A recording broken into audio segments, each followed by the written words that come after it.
नमस्कार, प्रदेशी खबरों में आपका स्वागत है। मैं हूं आपके साथ आकाश। मुरैना में शनिवार को भाजपा नेता रघुराज कंषाना के समर्थन में जनसभा आयोजित की गई। इसमें शामिल होने सीएम शिवराज सिंह चौहान, केंद्रीय मंत्री नरेंद्र सिंह तोमर के साथ राज्यसभा सांसद ज्योतिरादित्य सिंधिया भी पहुंचे। यहां पर जैसे ही सिंधिया मंच पर बोलने के लिए आए, भीड़ में घुस गए कांग्रेस कार्यकर्ताओं ने पहले उन्हें काले झंडे दिखाए, इसके बाद सिंधिया वापस जाओ के नारे लगाए। थोड़ी देर बाद पुलिस ने कार्यकर्ताओं को गिरफ्तार कर लिया। सिंधिया ने मन से कहा कि जिनका दिल काला होता है वही काले झंडे दिखाते हैं। ये काले झंडे वाले ही भ्रष्टाचार की सरकार चाहते थे। मुरैना की 3 विधानसभाओं में विकास कार्यों का शिलान्यास और लोकार्पण करने पहुंचे मुख्यमंत्री शिवराज सिंह चौहान ने कहा कि कमलनाथ और दिग्विजय सिंह ने वल्लभ भवन को दलालों का अड्डा बना दिया है। विधायक के लिए समय नहीं था, बड़े ठेकेदारों के लिए समय था। मुख्यमंत्री शिवराज सिंह चौहान और केंद्रीय मंत्री नरेंद्र सिंह तोमर, राज्यसभा सांसद ज्योतिरादित्य सिंधिया शनिवार को मुरैना, मुसावली और जौरा विधानसभा में आयोजित कार्यक्रमों में शिरकत कर रहे थे। पूर्व सीएम कमलनाथ ने मध्य प्रदेश में उपचुनाव का प्रचार का आगाज मां बगलामुखी के दर्शन और पूजन अर्चन के साथ कर दिया है। आगर के नलखेड़ा स्थित माता बगलामुखी मंदिर पहुंचे कमलनाथ का आगर हेलीपैड पर आगर के प्रभारी पूर्व कैबिनेट मंत्री जयवर्धन सिंह और स्थानीय नेताओं ने स्वागत किया। पूर्व मुख्यमंत्री कमलनाथ ने माता बगलामुखी मंदिर में माता की पूजा अर्चना कर कहा कि मां से मध्य प्रदेश की जनता की खुशहाली की कामना की है। कमलनाथ ने आगरमालवा विधानसभा के बड़ौद में कांग्रेस प्रत्याशी विपिन वानखेड़े के पक्ष में चुनावी आमसभा को संबोधित भी किया। प्रधानमंत्री आवास योजना में गरीबों को गृह प्रवेशन कार्यक्रम में मध्य प्रदेश के 2.25 लाख लोगों को उनके सपनों का घर मिल गया। शनिवार को वर्चुअल कार्यक्रम में प्रधानमंत्री नरेंद्र मोदी जुड़े। इस दौरान उन्होंने 3 लोगों से बातचीत भी की। पीएम मोदी से बातचीत के दौरान ग्वालियर के नरेंद्र नामदेव ने जम्मू कश्मीर से आर्टिकल 370 हटाने और 3 तलाक की प्रथा पर रोक लगाने का भी जिक्र किया और इन दोनों मुद्दों को सुलझाने के लिए पीएम का आभार जताया। महू में शनिवार को करीब 50 करोड़ का राशन घोटाला सामने आने के बाद गरीबों के राशन पर डाका डालने वालों में खलबली मच गई है। मुख्यमंत्री के निर्देश के बाद महू एसडीएम और उनकी टीम ने इतने बड़े घोटाले का खुलासा किया है। अनाज घोटाले के तार बालाघाट, मंडला और नीमच से भी जुड़े पाए गए हैं। राशन की हेराफेरी मामले में परिवहनकर्ता मोहनलाल अग्रवाल के अलावा बेटे मोहित, तरुण और सहयोगी आयुष अग्रवाल, लोकेश अग्रवाल सहित 4 राशन दुकान संचालक और सोसाइटी के प्रबंधक पर किशनगंज और बड़गौंदा थाने में केस दर्ज करवाया गया है। इसके अलावा संबंधित विभाग के अधिकारी कर्मचारियों की भूमिका को भी तलाशा जा रहा है। कलेक्टर मनीष सिंह ने मामले का खुलासा करते हुए बताया कि मुख्यमंत्री ने राशन माफियाओं के खिलाफ सख्त कार्रवाई के निर्देश दिए थे। शनिवार को प्रधानमंत्री नरेंद्र मोदी ने पीएम आवास योजना के तहत प्रदेश में बने आवासों के हितग्राहियों को गृह प्रवेश कराया। पीएम मोदी ने कोरोना के चलते ऑनलाइन ही 1,75,000 परिवारों को गृह प्रवेश कराया। इसी कड़ी में मध्य प्रदेश विधानसभा के प्रोटेम स्पीकर रामेश्वर शर्मा ने अपने सरकारी आवास पर पीएम नरेंद्र मोदी के इस कार्यक्रम में हिस्सा लिया और अपनी विधानसभा के अंतर्गत मेंडोरी गांव में बने पीएम आवास योजना के परिवारों को फीता काटकर उन्हें गृह प्रवेश कराया। इस दौरान प्रोटेम स्पीकर रामेश्वर शर्मा ने बयान देते हुए कहा कि आज के दिन प्रदेश के लाखों गरीबों को छत मिला है और उनके पक्के घर का सपना साकार हुआ है। मोदी जी ने गरीबों की जिंदगी में जो परिवर्तन की एक आस जगाई है।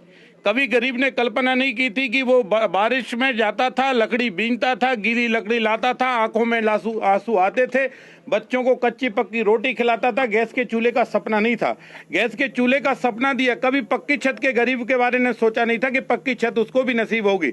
लेकिन आज नारायण के मकान को देखकर लगता है कि नारायण के भाग में भी जो है ये पक्की छत उसको मिली है। और मोदी जी का हम हृदय से धन्यवाद देते हैं और शिवराज सिंह चौहान जी का भी धन्यवाद देते हैं कि 1,75,000 लोगों को, मध्य प्रदेश के गरीबों को पक्के आवास मिले हैं।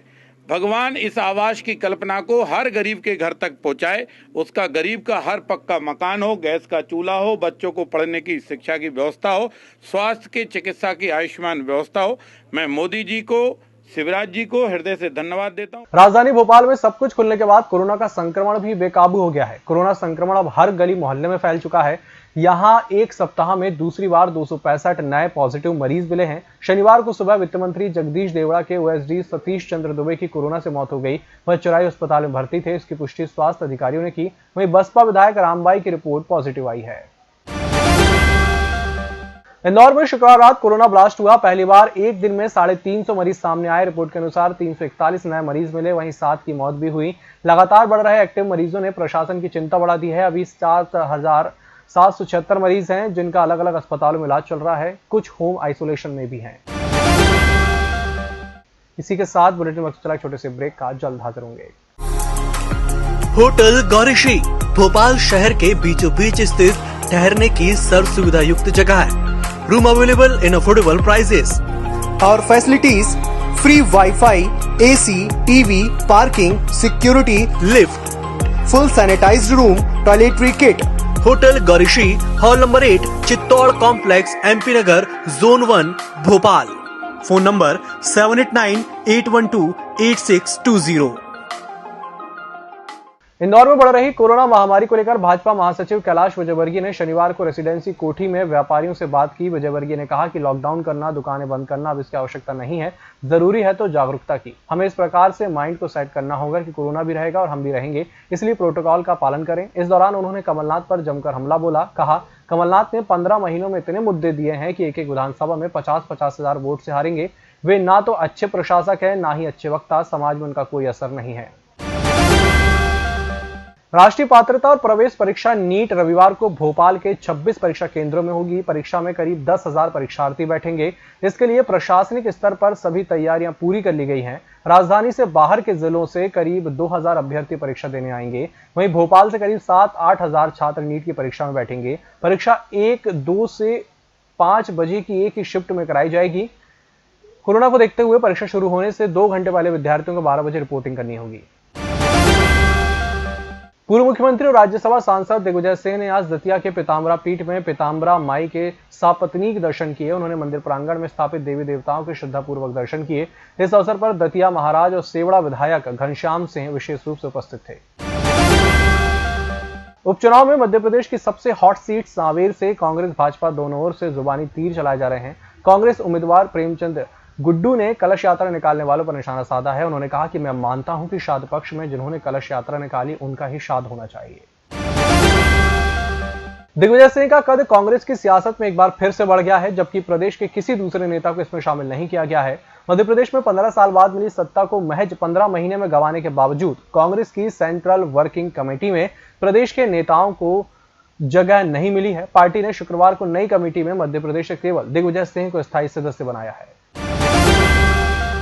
शनिवार को पीएम नरेंद्र मोदी ने प्रदेश में बने पीएम आवास योजना के तहत हितग्राहियों को गृह प्रवेश कराया, लेकिन इसे लेकर भाजपा द्वारा प्रसारित किए जा रहे आंकड़ों पर कांग्रेस ने सवाल उठाए हैं। कांग्रेस के युवा विधायक कुणाल चौधरी ने प्रदेश की शिवराज सरकार पर आरोप लगाते हुए कहा कि मुख्यमंत्री शिवराज सिंह चौहान 2 लाख हितग्राहियों को गृह प्रवेश कराने की बात कर रहे हैं, तो वहीं दूसरी ओर पीएम मोदी द्वारा 2.25 लाख हितग्राहियों को गृह प्रवेश का ट्वीट किया गया। इससे यह साफ जाहिर होता है कि मध्य प्रदेश की शिवराज सरकार ने आंकड़ों की बाजीगरी करते हुए गरीबों का हक छीना है, इसलिए उन्हें पद पर रहने का कोई अधिकार नहीं है। प्रधानमंत्री ने देश के अंदर जो मध्य प्रदेश की सरकार और मुख्यमंत्री द्वारा झूठ प्रचारित किया जा रहा था उसका पर्दाफाश करा है। लगातार पीएम आवास के अंदर जिस प्रकार से घोटाले मध्य प्रदेश में चल रहे हैं, लगभग 2.5 लाख पात्र लोगों में से सिर्फ 1,73,000 लोगों को दिए गए हैं और भारतीय जनता पार्टी और मुख्यमंत्री उसे 2 लाख प्रचारित करने में लगे हैं। यहां पे 75,000 करीब लगभग जिन लोगों को मिलना था, जो पात्र लोग थे, उनके साथ एक तो धोखा करा गया और साथ में इस प्रदेश की जनता को भ्रम में रखने के लिए, गरीबों को भ्रम में रखने के लिए झूठे आंकड़े पेश करे गए। ऐसे झूठे आंकड़े जिन्हें खुद प्रधानमंत्री ने अपने ट्वीट से नकार दिया है, ऐसे लोगों को झूठ की राजनीति करने के लिए इस्तीफा होना चाहिए। मुख्यमंत्री का इस्तीफा लिया जाना चाहिए कि गरीबों को छलने का काम नहीं करे, झूठे सब्जबाग दिखाने का काम नहीं करे और जो झूठ मन गलत आरोप लगा रहे थे। मुख्यमंत्री कमलनाथ जी चाहते थे 2.5 लाख मकान मिले और जो केंद्र सरकार उससे कम कर रही थी, आज इन्होंने कम मकान लेके मध्य प्रदेश के गरीब का हक छीना है और कहीं ना कहीं फिर एक कॉम्प्रोमाइज किया है। पर मध्य प्रदेश की जनता के साथ ऐसे मुख्यमंत्री को पद पे रहने का कोई अधिकार नहीं है। इनको इस्तीफा मुख्यमंत्री शिवराज जी को देना चाहिए। कोरोना संकट काल में मरीजों के लिए एम्स से अच्छी खबर है। अब उन्हें एम्स में कोरोना के साथ दूसरी बीमारियों का इलाज भी मिल सकेगा। एम्स के डेडिकेटेड कोविड अस्पताल होने से अस्पताल का बड़ा हिस्सा कोरोना मरीजों के लिए काम कर रहा था। वहीं सामान्य मरीज भी डर के चलते एम्स नहीं जा रहे थे। कोरोना के बीच दूसरी बीमारियों के मरीजों को उपचार मुहैया कराने के लिए एम्स भोपाल में अब ओपीडी एहतियात के साथ 15 सितंबर से शुरू हो जाएगी। एम्स भोपाल के अपर चिकित्सा अधीक्षक डॉक्टर लक्ष्मी प्रसाद ने बताया कि कोरोना के अलावा की दूसरी बीमारियों के मरीजों के लिए 15 सितंबर से ऑनलाइन पंजीयन की प्रक्रिया शुरू हो जाएगी। इस बुलेटिन में फिलहाल इतना ही। इसी के साथ मुझे दीजिए इजाजत और देखते रहिए MS टीवी। नमस्कार।